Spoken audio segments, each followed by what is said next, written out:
Oromoo Hacaaluun Oromoodha Oromoon Hacaaluudha. Kan beeknullee akkas uummanni akkasitti beeka. Ati hoo maal jetta waa'ee kanarratti?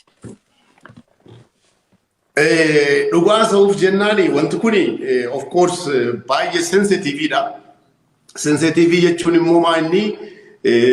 ummata Oromoo keessatti biyyattii keessatti aarsaa guddaa warreen kaffalanidha. Oromoodhaaf nama lubbuusaa baasee jirudha. Hacaaluuni anaa fi qarshii qofaan itoo hin ta'in I don't know jechuman qabuun isaaf kana gatiin isaa kan jedhu. Dheengadda gurbaan Abdii jedhamu na gaafatee ture. Facebook irrattis na gaafachaa turanii. Normally guyyaa sana sagantaan qophaa'ee ture. Sagantaa just like fashion show wayii ture.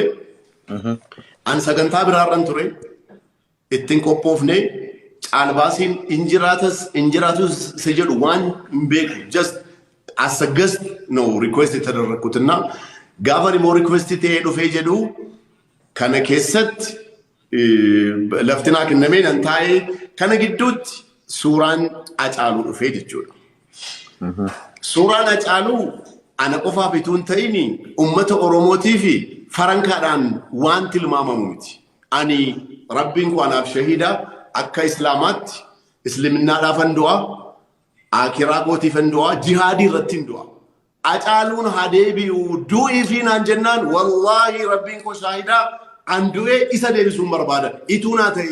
አከ እስላማት ዱኡ ከነንቀቡ ጂሃዲ ቆፋፍ ዋብራቲ ዱኡን ቀቡ ከነገሩ ቱ ነሚ ነጋፈቴ ኢቱሞ ሞ ረቢን ጎዴ ሂንታ አጀደሜ ወላሂ ከነጎቹዳፍ ሆማ ወንተናሰውን ቀቡ አጫሉን አናፍ ዲገው ከሰነ መጅሩ ፈረንካዳን tilmaamuus hin danda'an wayisa gaafa sana akkuma diqqaan dhufe dhaqeen taa'ee yeroo baay'ee inagarta taanaan caalbaasii irratti namoonni 500 jedhu 200 jedhu 300 100 jedhu baay'inaan namni tokko tasuma kaffaltii achi booda abbaan caalbaasii jaraa wajjin wal karakkaree inni kaan konkolaataa faa kenna caalbaasii irratti kana caalatti hin jedhaan jiru jechuun sin jedhaa jira invite iddoo baay'ee irratti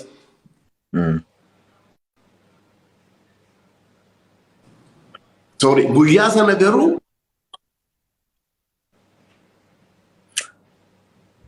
bilbila ofirraa cufi irratti bilbilaaran sirra bilbila injiru internetii irratti dawwalnu sunimmaa xoorre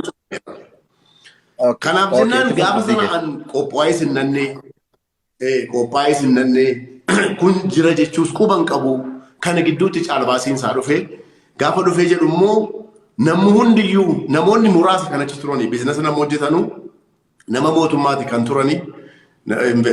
Oromiyaa ባህልና ቱሪዝም አዳፍ ቱሪዝም ኦሮሞ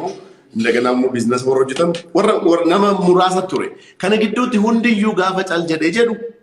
yigid jalqabuu gati qabnuuf of course dogoggorri koo kuma dhibbaanis jalqabuun irra ture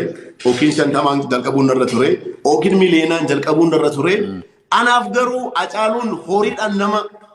deebi ookiin immoo horiidhaan waan tilmaamamu gatiin taaneef yeroo sana dhaabbata sana qopheesse qarqaarsa gatii ta'eef malee Hacaaluun koo ruuhiidhaan naa deebisa jennaan birrii koo miti ruuhii koo kenneefi nan deemaan siin jedhaa jiraan rabbiin koo shaahida kanaaf immoo keessa koo ammam akkan quuqamaa ba'e ammam inni gaafa du'ee jedhu ammam akkan cinqamaa ture anatu beeka Oromoodhaaf waan inni ta'e gatiin beekuufi jechuudha kanaaf jennaan ani kana caalbaasii dhuma sana jalqabsiisuudhaaf malee